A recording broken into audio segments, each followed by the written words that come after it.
You are listening to Something Rather Than Nothing. Creator and host, Ken Vellante. Editor and producer, Peter Bauer. This is Ken Vellante with the Something Rather Than Nothing podcast, and I have an interview that I have wanted to get for a while with Caitlynn Abdow Velasquez, artist, tattoo artist, based in Portland. Wanted to welcome you to the show, Caitlynn. It's great to have you. Thank you. It's great to be here. Thank you. We start with the big question right off the bat about you. Caitlynn, were you an artist when you were born? I've thought a lot about this question, and honestly, I couldn't say. My family was a very strange one. We had art everywhere. My mom was an artist. She did calligraphy. My mom and my dad ran their own business doing calligraphy and photography and party planning, all kinds of just entrepreneurial, crafty things. My grandpa was a watercolor painter. He actually did the advertisements in old magazines back in the 40s and 50s. So I grew up around art. I had access to really great art supplies when I was a kid and art history books everywhere. Not a lot of team sports in my family. So yeah, I couldn't say because I've chosen to spend a lot of my time on art and working on crafts and skills, but also that is a choice. So I could have completely rebelled and not enjoyed art at all. Yeah, so it was around you, and there must have been a lot of it around you because of what you're describing. Because like a lot of images and a lot of that. Being around that, and what region did you grow up with? What region did you grow up in? I grew up in Western Massachusetts, so I kind of describe it like the Shire, like little hills, little rivers, very picturesque. Like if you picture upstate New York, the landscape was more similar to that than coastal New England. Yeah. I noticed. I was actually just recently describing to somebody as you head into. I'm from Rhode Island. As you head into Western Massachusetts, there's this area where it's like that Massachusetts, New York area as you head out. As you head out to Western Massachusetts, and it's such a different culture and climate out in Western Massachusetts versus the eastern part. Yeah. Yeah, a lot of artists, a lot of writers. Yeah, tons of artists. Yeah, so there's a big folk music scene in Western Mass. There's lots of poetry readings. There's lots of artists and galleries. And I would say quirkiness. Like I grew up in the quirky part of the state where being an artist was really acceptable, maybe compared to other areas. And I also spent a lot of time outdoors, just staring at leaves and bugs and plants, and that was hugely inspiring, I think, as a kid, and still continues to be. I think when I learned to love a place, it's when I learned to love the nature of a place. Yeah, I can really connect to that and appreciate that. And of course, we're talking Western Massachusetts, but of course in Oregon as well, with a lot of the beautiful state that it is and the nature that's present. I wanted to go into tattooing, and what I wanted to ask is I haven't had many tattoo artists on the show, and I had a question about that. I want to get into that component of your art, but I've seen the images, both you paint, but also the tattoos art that you do, and it's beautiful, incredible. And I know like a lot of people desire you to tattoo them. That's clear. What can you tell us? What, like, when folks are coming to you, what do you think that they're seeing, from you that they want to put on themselves? Like, how do you go about your tattooing, or what are people going to you for, you think? Well, I think you have it spot on that people see the love of nature. I often get requests for naturalistic imagery, whether it's landscapes or pet portraits or flowers. I've had multiple people contact me and say that they specifically chose me because they could tell that I loved nature. And I don't know how that comes through in the art. I'm just glad that it does, because that's very much where my heart is. But as far as how people choose me, I think it's so dependent on the particular client. Maybe they liked my bio, or maybe they saw one tattoo that I did on a friend of theirs 10 years ago and they liked that, and that might even be kind of different from what I do now, but then through talking to them I can figure out if it's a good fit or not. I think that clients know a lot more about tattoos nowadays than they did, say, 20 years ago, and so they somewhat know what to look for. Like, they're looking for clean lines and bright colors and consistent shading. But I think also people are trying to connect with someone when they're trying to get a tattoo, especially if it's a larger project. Yeah, I find that in discussions with tattoo artists, like that, you mentioned like how big there's a certain like honor to it, right? Of like transforming the body. And on this show, we talk a lot about, mind, body, and philosophy, but like that component of like the trust, that the exchange that goes on, like by modifying like the body with these incredible images. And so one of the questions I wanted to ask you about, because like you're in a place where you can help me with this, is you paint as well. And you do that. I was just wondering if you could take me into what your mind and your process is versus, like you can manipulate the painting, you can make changes, you can change the color, you can shading, and then for tattooing and creating that panel on the body, how does that shift happen to you? What's going on there? That's a question I haven't been able to ask. So kind of what is my creative process from getting the client's ideas to actually making the tattoo? Is that kind of the question?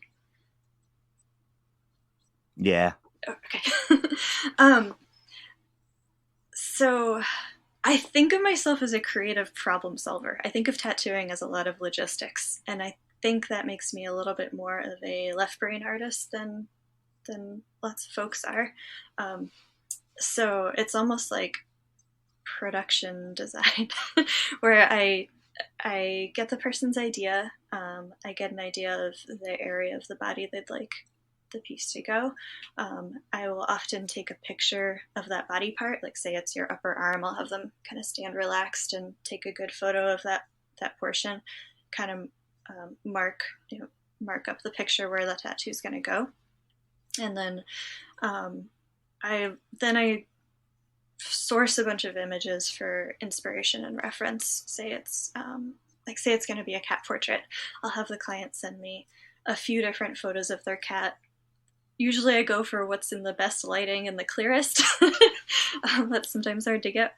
And then maybe they want to have some crystals and some mushrooms and some flowers with it. So I'll source all those images and kind of do a collage, basically, to figure out composition. And then basically sketch out some line work from there. Then I look into balancing darks and lights and color combinations and try to make sure that overall, you're not sticking red next to purple. That's usually not very flattering. So a lot of it is similar to composing a painting, but on something that's round and squishy and movable. That's the round and squishy and movable is the. Yeah. It's I love that. I love that language. The panel, of course, is different. And I was hearing you mentioning like pictures of cats. I was imagining all these blurry photos. Yep. But of course, cats do rest. Cats do rest, and that's when you can get a good photo Hmm. of a cat when they're not moving, when they're resting 18 hours of the day. So, Yeah. I wanted to ask you one of the big questions because I know you think a lot about art, and you spend so much time with it and been around it throughout your life. Big question: you're an artist. What is art? I think that art at its essence is creative problem solving. And so it could take many forms. It could be how to make the best dinner, how to sew a pair of pants, how to do a good tattoo. But it's always creative problem solving, and that requires some skills and some patience, and also the passion to want to do a good job at it. Um, I think that at its best, art can really be a service to the community it's a part of. Um, and I guess I fall back on the like art as a skilled craft um, much more than art as a statement. I guess in my life, I don't know if this isn't the what is art so much more as the what is the role of art. So is it okay if I get into that question too? um, That's the next question. Yeah, like yeah, yeah. establishing what art is, and now like what's art supposed to do for us humans? Yeah, absolutely. Okay. Okay. Cool. Yeah. I think. I think that like art is, yeah, it's creative problem solving and it's telling stories, and I think that, when I think that's something it's been used for as long as humans have had any kind of community and culture, and I think that, um, yeah, at its best, it's a service to the communities that it's a part of. Um, I think that the concept of artist as tortured, starving genius is just so unhealthy and not useful. And I think that um, I just think that art is, it's all around us. It's used and needed for so many different things, and so like the idea that it's really separate from the rest of life is more of a new concept that's not very helpful. I Yeah, I read a appreciate your comments right there because it's like, art ends up being so enmeshed, right? So when you ask the like conceptual question, I ask you, and it's fast, like what is art? Sometimes it's difficult to speak about. It's like, how do I pull that piece out of me and say, well, like what it is when, like you're saying, as part of life or like, embodying it. And I think it's always an interesting trick. It's almost like asking like somebody how they are human, right? Like they're a human and be like, what's it like to be human? And I'm like, I don't know, like what I part? don't know anything else. Yeah, and similar with art. I mean, I don't really know how to be anything else other than an artist. It's like really kind of all I was set up to be. So and to Well, me, it's like, I like, and we like your being in this way too. So, um, yeah, it's like I can't really imagine what I'd another, be doing otherwise. yeah, yeah. One of the things I wanted to ask, and it's a little bit more of like the kind of like the origin story, and it has to do with like people and things or influences. But the another big question I had is, what what are who made you who you are? um, I think that kind of every experience in your life leaves a mark, and I feel like every day, every experience somehow makes you who you are. But the big things, I would say, certainly growing up around artists. Also, I grew up slightly in the Catholic Church. My dad's family is Catholic, and then my mom when my parents got divorced, my mom went like full 90s pagan and had this amazing like uh, moment of freedom in her life. And so I grew up with a lot of magical thinking, but from very different perspectives. And so I love like the ritual and the symbolism and the storytelling that many spiritual paths can give you. I think that's definitely been a force in my life, even though I don't consider myself to be religious. But the art and the symbolism and the stories, that's like where my heart is. And then also, like we were talking about growing up out in the woods, my dad had a house on a lake, so I just would, even like in cold winter months, go down to the lake and spend lots of time by myself, just looking at the landscape and having that peace and quiet and room to think. Being I think spending a lot of time alone as a kid certainly has made me who I am. Lots of time for creativity and thinking. Development of your imagination. Mm-hmm. Yeah. And I wonder if kids don't get that so much nowadays. Unassigned, it's like unassigned time, right? In Yes. time to be. I don't know, it seems like there is something different about it as far as like I guess maybe each generation says it, but there's a certain feeling that like even me, I grew up in a city, like we'd roam and range and then go play basketball, like wandering through the city and just kind of like, make it back home. And I think like in general, there seems to be like some less of those processes of like wandering out and then kind of coming back in. And it certainly seems that was a big, well, maybe almost relaxed constituent part of like your experience in developing your art growing up, like the embodying that. Do you think that actually that component is like noticeably missing right now? Yes. Yeah, for sure. I think, I mean, there were many hours where I was just out by myself, didn't have a cell phone at that time, and just, I think where my dad lived, there wasn't even cell service coverage even later on. And so not being tied to technology all the time, not having someone keeping tabs of you all the time. I don't think I've felt that free since I was a kid, honestly. Even, people talk about taking time away from social media and stuff, and I think social media has a lot of positives to it, but it's hard to figure out what your own thoughts are when you're constantly absorbing other people's thoughts.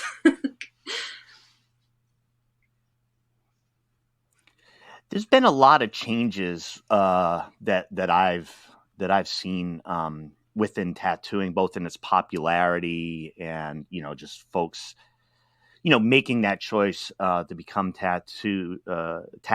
And a good friend of mine, Sean Brown, is a tattoo artist out in Washington, D.C., and he's done a few of my tattoos. I've learned a lot from him going back, way back. But I think about our conversations when he was teaching me about tattooing like 25 years ago and how completely different it seems right now. For you as a tattoo artist with its general popularity and, more of a cultural acceptance of it, what have you seen, and are you kind of excited about this happening, or is it problematic in some way as far as the changing in tattoo culture? I think like everything, there are positives and negatives, but the fact that many more people want to get many more tattoos is not a bad thing. I mean, it's keeping us all busy, and I'm really thankful that this is a way to be an artist and do okay for yourself, and feel like you're really impacting people's lives, and like that's amazing. I don't think there's anything bad about that. But of course, like with reality TV shows and all that kind of stuff, sometimes the expectations are not the same as the reality. I've definitely had people come in and say, "Hey, can I just get sleeved up real quick?" And because I got 45 minutes. Yeah, can I do this on my lunch break? Like, you can do that, right? You're an artist. Um, and it's like, yeah, it doesn't really happen the same way it does on, a 45-minute TV show. It's I think that so maybe there's a lot of like education that goes into starting a relationship with a new client of like, hey, this is the pace that I work at, this is how you can expect things to go, this is my process, and if that works for you, great. And yeah, if not, there's 1,000 other artists out there too who can help you. But yeah, I imagine most industries that have had lots of TV shows done about them, there's a lot of like disconnect between TV shows and reality. Yeah. I wanted to ask you a question. It's been a theme that's come up, and you had mentioned about kind of like the historical like idea of tortured artist, and I think that in popular culture for a long time it took the form of like we think of like the white male tortured painter, drugs, alcohol, like that is, like Andy there's Warhol, some aspects of that. Now my show, yeah, my show is like then gotten more and more as things develop, because things develop with who I talk to towards the medicine of art, towards a certain rejection of like full-on suffering to create. The idea that maybe art is regenerative, celebratory, revealing. And I'm not trying to be Pollyannish about it. Every time I mention it, it's not, creating things is extremely difficult. But I've been very moved by whether it's within the process or we get from art as medicine and as healing, and thinking about it in that way. Does what I have to say about that, does that fit into your approach of how you look at both the process of being able to produce art to help Mm-hmm. and to heal? Is it right to say that that's part of your thinking? Yeah, absolutely. I It's almost like a devotional act, I think, making art, and it's not always easy, but it's always fulfilling. And so I think it's healing and helpful both for myself as an individual, and then ideally, if I'm making art that is good, I think it's also helpful for the world. Creating something that's either beautiful or engaging, Yeah. or yeah. I grew up Rhode Island Catholic. You described some of your background, devotional act. Yeah, I get it. Like, I You know, promise I'm not religious, but it's in there. Well, here's my general theory on it. I'm a spiritual wanderer. I grew up Catholic, and that has a particular meaning. Yes. Yeah. Yeah. So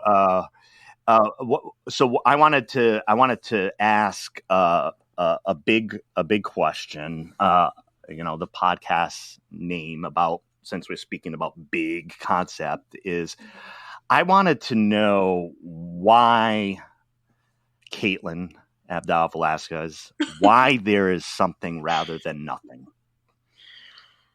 Well, my first thought is just because it's more fun that way. But really, that sounds good. It just, it's just more fun and better and more beautiful to have something rather than nothing. And I couldn't really tell you why, but since there is something rather than nothing, I think a more important question might be, what do we do with the something that we have? Because if we treat something like it's nothing, then things kind of just get screwed up and not cared for. But I think that we have something. We have this beautiful, amazing world, and we should treat it like it's something.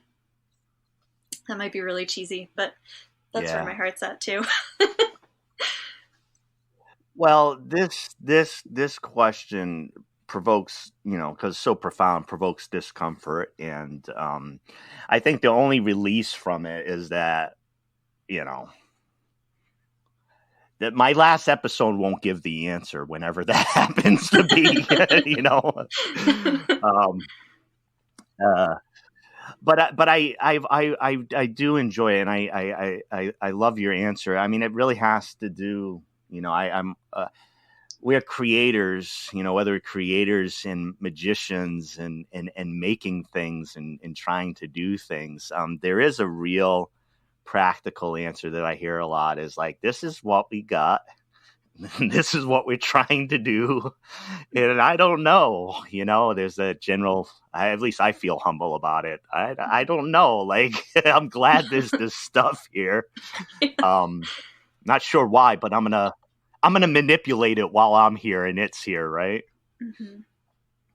Yeah. I mean, I think other than storytelling, materials are the other thing that gets me really inspired. And so, yeah, I mean, that goes right to it. Like, just having material to manipulate and play around with is just such an amazing thing. And yeah, I rolled that question around for quite a while, and yeah, I don't know why. I don't even know if I'm capable of understanding why, because I don't know if I'm capable of really understanding nothing. Like since there is something, I don't know that I can even fathom there not being anything. Right. So then I just think, well, since there is something, what am I going to do with it? That approach makes a ton of sense to me. Hey, Caitlynn, I want you to, if you could, I'd like to get the listeners to know where to find your art. I enjoy it deeply. Like I said, I'm very excited to have the opportunity to talk to you here. But can you let listeners know where to find like your tattoo work, the images, that type of thing, but also the other art that you create, as far as so people can come in contact with you and your art? Yeah, thank you. Absolutely. So I did recently combine my art website and my painting website into one. So it's just CaitlynNAbdow.com. And there's right on the homepage, you can go tattoo route or painting route. And then I'm also on Instagram. My more fine art Instagram is Caitlynn Abdow. And then my tattoo one is Tattoos by Caitlynn. That's Caitlynn with 2 N's.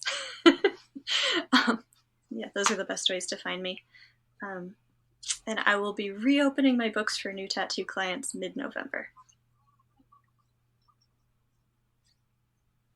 Mid-November. Okay, I'm making a personal note on that one. Well, and thank you for sharing that. For folks, looking at tattoos. And it's tough. I've always have this the difficulty with more visual artists and tattooing. But it's really just like instructions for listeners to go and check out the beautiful images of in natural images, and that are, by the hand of Caitlynn, and really explore your art.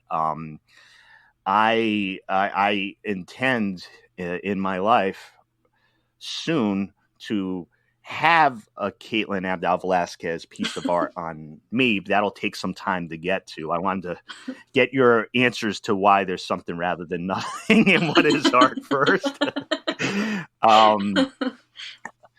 But I really wanted to thank you for your time, and appreciate the images that you put out there, and the discussion about like what we're up to and trying to create and what we're trying to do, maybe to help things, be better, or beautiful images to be out there and to inspire us. So, Caitlynn, I wanted to thank you for that, and thank you so much for your time coming on to the podcast. I know you're super busy, but really appreciate you being here. Thank you so much. I appreciate being here. This is really fun.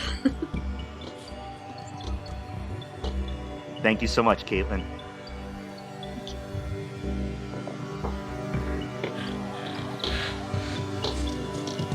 This is Something Rather Than Nothing.